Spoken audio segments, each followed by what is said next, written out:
Hello guys. क्या हाल चाल? बढ़िया सब। आज का जो टॉपिक होने वाला है, हाउ टू प्रिपेयर नोट्स। अब नोट्स क्यों इम्पोर्टेंट है?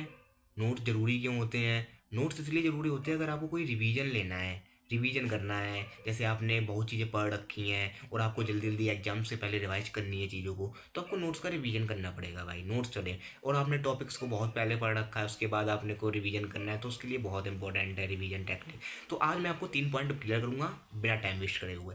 सबसे पहला पॉइंट आपका रहेगा कि सबसे पहले शॉर्ट नोट्स या लॉन्ग नोट, जल्दी से एक्सप्लेन करता हूँ मैं। शॉर्ट नोट्स कैसे होते हैं? शॉर्ट नोट्स भाई साहब, जैसे तुमने पूरा टॉपिक पढ़ा, पूरा टॉपिक तुमने पढ़ लिया अच्छी तरीके से, जैसे इलेक्ट्रोडायनेमिक एग्जाम्पल भाई, इलेक्ट्रोडायनेमिक स्टडी करी तुमने पूरी।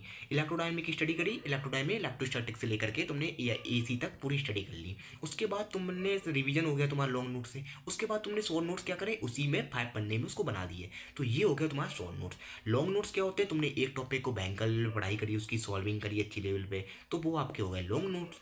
और दूसरा बात करूंगा वर्चुअल टेक्निक नोट्स। तो वर्चुअल टेक्निक में भेड़ भाई साहब, तो आपको तो बनाने पड़ेंगे फ्लो चार्ट्स। तो फ्लो चार्ट्स के थ्रू, जैसे आपने एक टॉपिक पढ़ा, फ्लो चार्ट में बांट दिया, ठीक है, वो आपकी टेक्निक हो गई।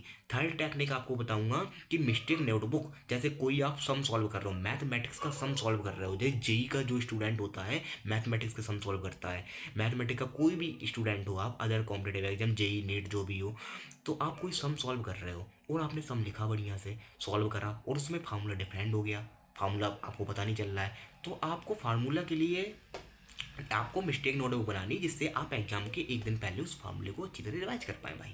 ठीक है। और फोर्थ और लास्ट टेक्निक होगी मेरी कि आपको ब्लाइंड रिवीजन करना स्टार्ट करना है। अब भैया ब्लाइंड रिवीजन होता क्या है? वो बात होती है, ब्लाइंड रिवीजन ये होता है